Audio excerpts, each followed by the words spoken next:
Detroit Become Human was produced over a period of 4 years. Here in Paris, we have a team of about 180 people. And to that, we need to add also all the outsourcing with our partners in the Philippines, in China, Vietnam, and in India. So when we started working on this story, I had to imagine where Kara was built. And for whatever reason, the city of Detroit came very quickly to my mind because it had already an incredible story by itself full of history and themes. So we traveled there with the team and we were really moved by what we saw, and we could really feel the desire to fight and really be born again. And we just continued this curve, this growth, and just imagine what Detroit would be like if the android industry was, using these huge factories to build androids there. A very strong element in Detroit is that there's a lot of industrial wasteland and a lot of nature too, and for us, the graphic designers, it was an incredible playground.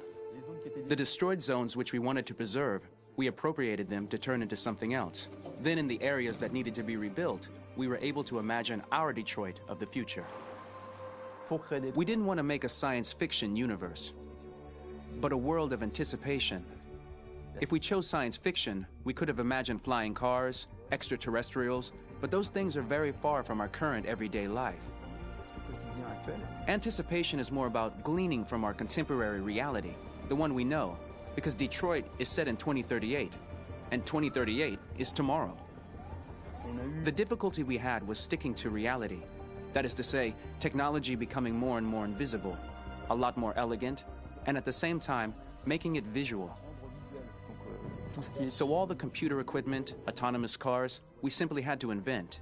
They are in fact very technological objects, but at the same time remain very credible and ingrained in reality. To create a cohesive universe in the fashion and clothing of the human characters in 2038, I didn't want to put an accent on strange shapes, or really vibrant colors, and things we wouldn't know. That I wanted to keep for the androids.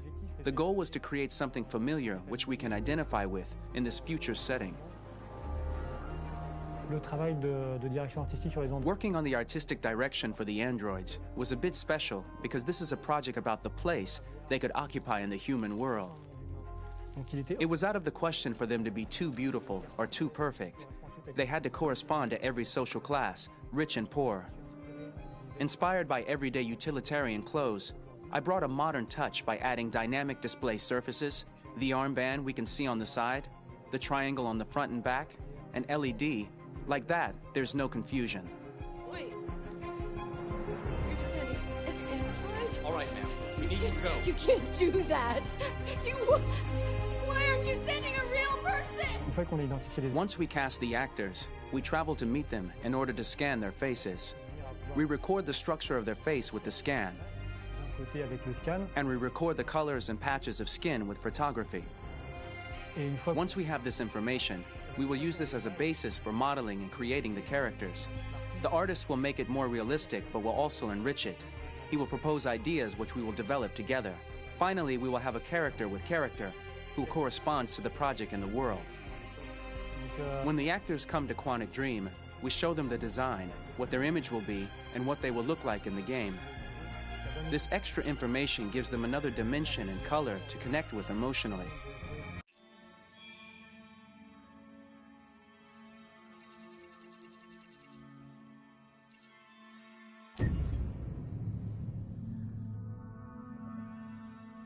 Pour la bande originale du jeu, on a essayé d'être... For the soundtrack of the game, we tried to be very close to what is done in film. We were constantly asking at each place in the game, why are we putting music here? What is it going to say?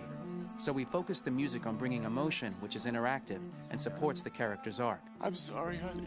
I'm sorry. I'm sorry. You know I love you, don't you? You know I love you. We make games that are very narrative. We're really into interactive drama, so the soundtrack also had to go in that direction, supporting the three characters' very different stories. We really wanted three colors, three musical sound identities, and from there, having three composers made sense, since the story of Kara, Marcus, and Connor are all completely different.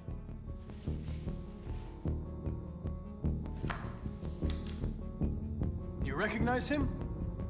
It's Carlos Ortiz. For Connor, we wanted a soundtrack that could be very cold and very mechanical, very machine-esque somehow. For Kara, we wanted a soundtrack that would be very moving and emotional. It was about the quest for identity, but it was also a journey about love and empathy. And for Marcus, we wanted something epic, something that would really represent the grand aspect of his quest. And we were very fortunate to find 3 incredibly talented composers, and working with them has been a dream, honestly.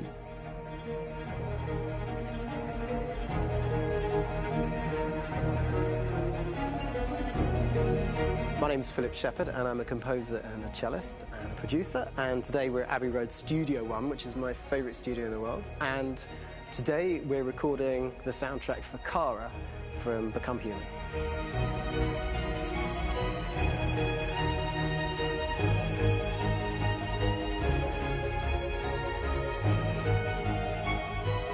So when I compose a big project, I often travel just to kind of get out, and get some fresh air and some inspiration. And I go hiking and traveling in Montana a lot. I had a log fire in the room that I was staying in, and the flames were kind of making absolutely direct music. And it became the basis for Kara's theme, and it sounds something like this.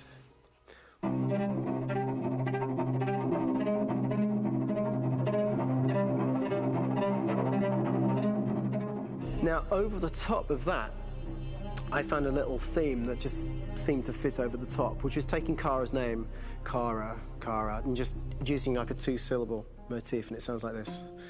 We're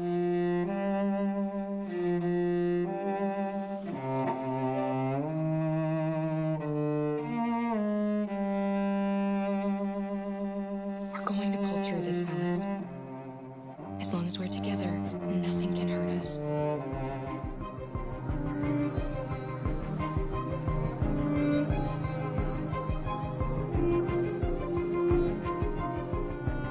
And all the time that's fitting over.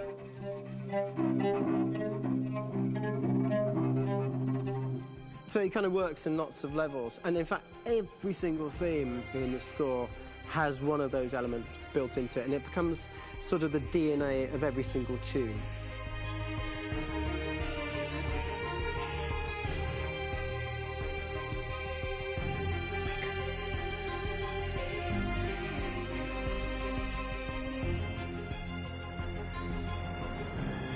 For me, writing this theme for Kara, I actually had to tap into what it feels like to be a father to daughters.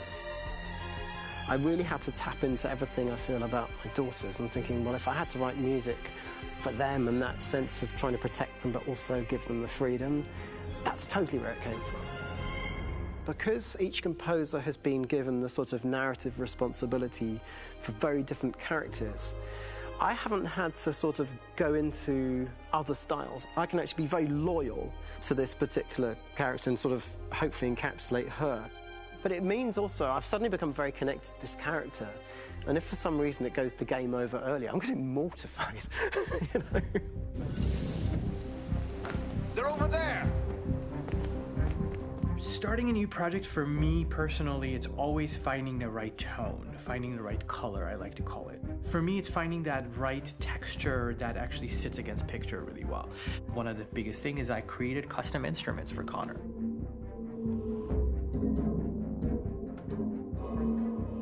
I pulled out all my vintage synthesizers to be able to capture this robotic person, if you will. My approach to all of these custom instruments is that I hear the sound in my head. And either I could just come into the piano and just be like, all right, so I'm gonna just get on the computer and just create it. I rather be able to play these instruments physically. Oh, that's nice. You can do the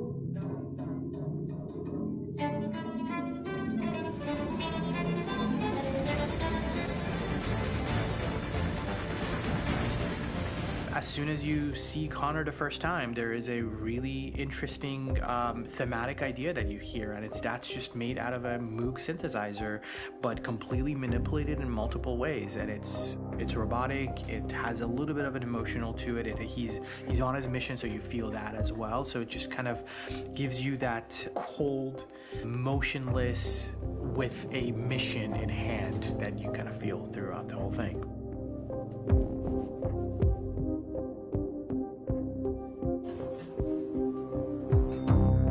Because the music evolved, one of the things that I was very weary and I was very kind of focused on was the way that the music has to evolve. So my idea behind it was that Connor is a singular android that could at any point become a deviant or could actually stay as an android. So I created a more or less an Connor theme, and then I was able to just manipulate it in different aspects of it. Is everything okay, Lieutenant? Chris was on patrol last night. He was attacked by a bunch of deviants.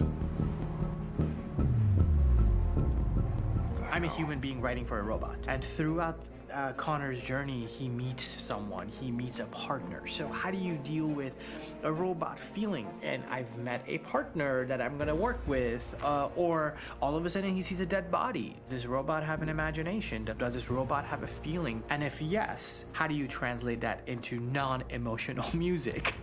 So it basically at any point I was just like, I can't do this, and then I just do it. Property was damaged and fires continue to rage in several major districts across the city. Some people are asking, have androids become a threat to our security? When I first started really digging in on Marcus, the one thing that I really tried to capture was the transformation process. You know, Marcus is this android that evolves over the course of the game and really goes from kind of figuring out that he's more than just an android. You know, he's starting to develop kind of a human soul in a way. Try to imagine something that doesn't exist, something you've never seen. Now concentrate on how it makes you feel and let your hand drift across the canvas. The other side of Marcus that I really latched onto was that he almost became a savior for a lot of the other androids in the game. So when I started developing the theme for Marcus, I really made it like a church hymn.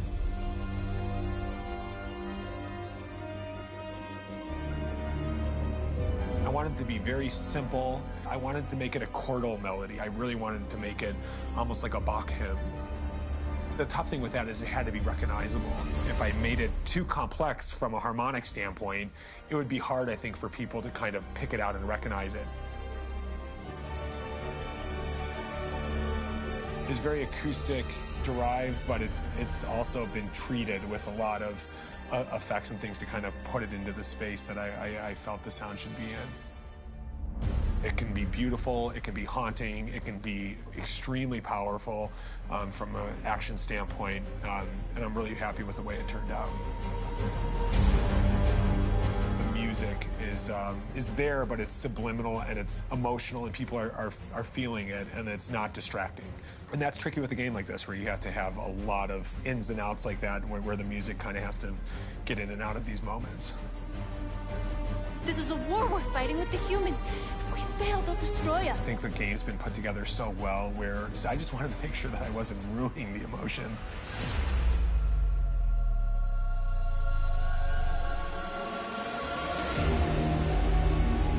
I gotta be honest, when we first started on this path, I said, oh man, this could be pretty messy, you know? I mean, it could feel disconnected, but I mean, it's amazing how they really guided us and got us to really kind of all be in the same world, but at the same time feeling completely different. So it's really gonna stand out and kind of be one of those games where people are really gonna notice the music and kind of how it was crafted, and, you know, and all the hard work that went into being able to pull it off in a graceful way.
Who are you? Fugitives. Just like you. My name is Josh. I'm Simon. North.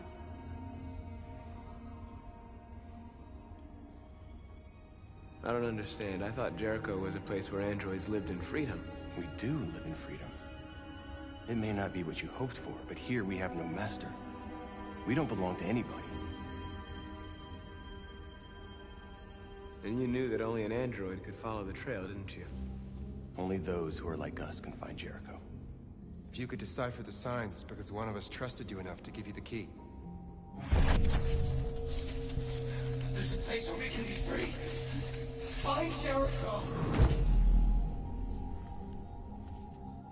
How many are you? There are 19 of us still in working order. The rest were damaged escaping their masters. Many tried to reach Jericho. Few succeed. Humans have little pity for our kind. I understand how you feel, but we have more freedom here than you ever did.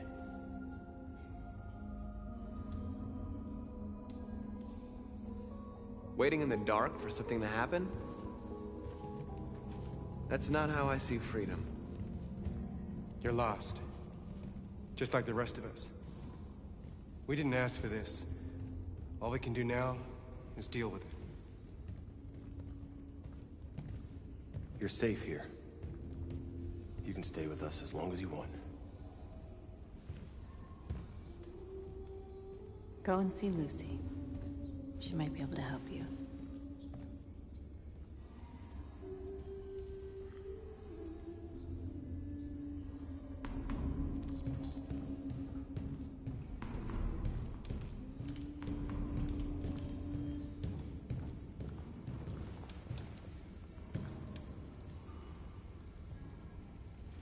Are you Lucy?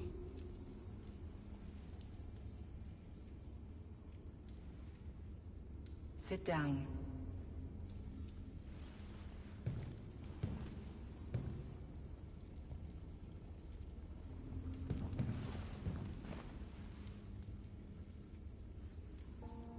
Show me.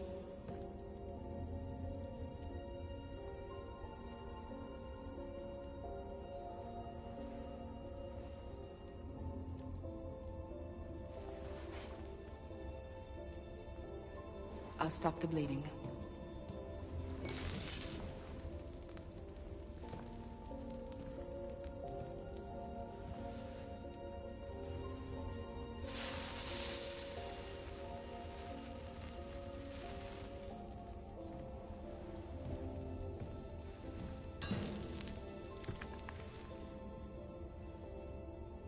Drink this.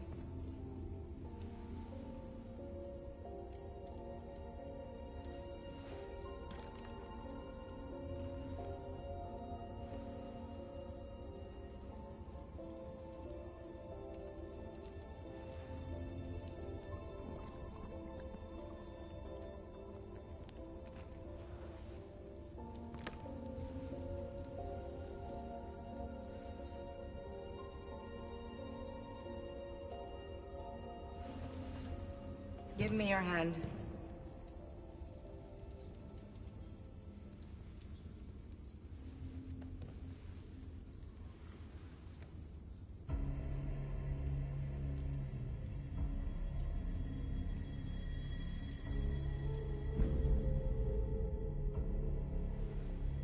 You had it all, and you lost it all.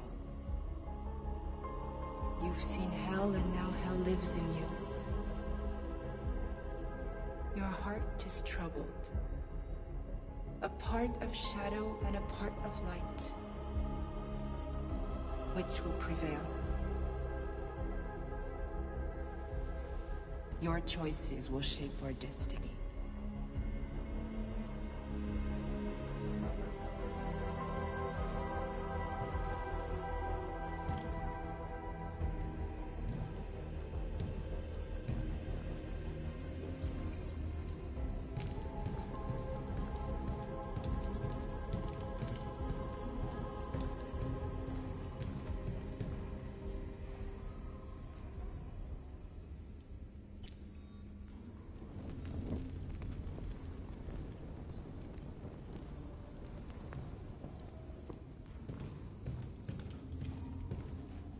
humans are afraid of dying too. Do you know what happens after death? No. No, I don't. Well, I'm about to find out. What's your name? Marcus.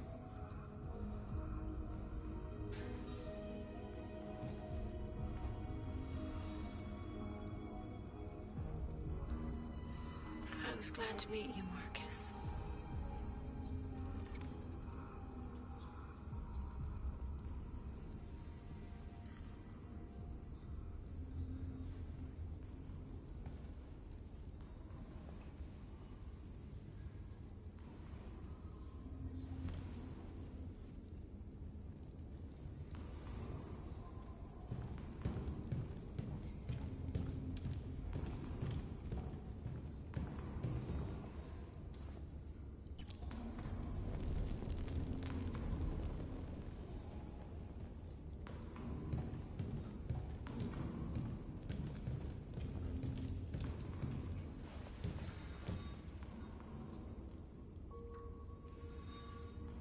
Not in very good shape, am I?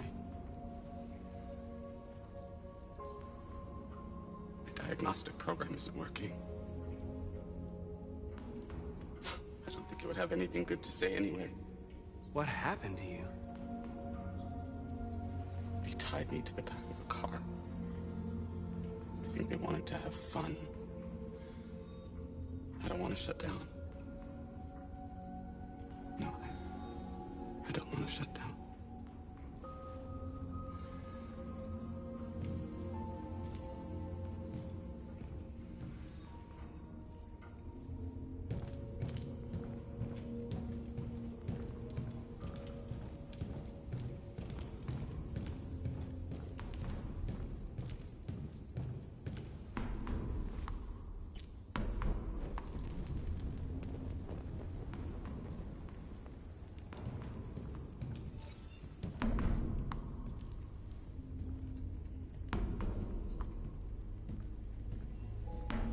What was your function before coming here?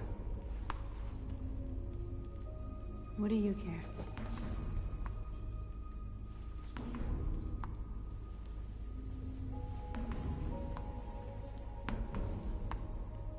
Who found this place?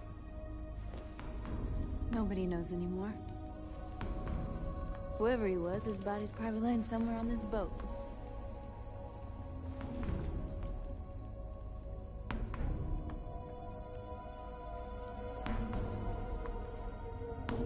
Well, these guys need spare parts and blue blood. Why hasn't anybody gone to get that? It's not that simple. Can't just go shopping at a CyberLife store. Anyway, nobody wants to risk leaving Jericho. If you came here for comfort, you came to the wrong place.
Simon. I know where we can find spare parts. CyberLife warehouse is in the Detroit Harbor. They have everything we need. The docks are guarded. We can't just walk in there and take what we want. Humans will never let us. Which is why we won't ask permission. We don't have any weapons. And even if we did, none of us knows how to fight. We can steal what we need without fighting. We'll just get ourselves killed. Maybe. But it's better than waiting here to be shut down. I'm with you. Maybe it's worth a try.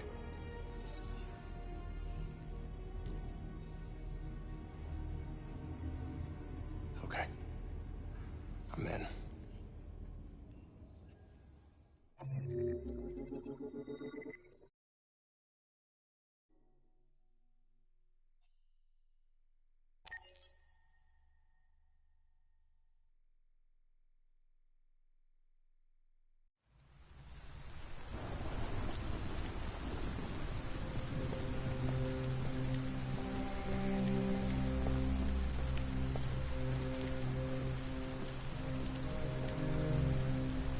You're gonna be okay?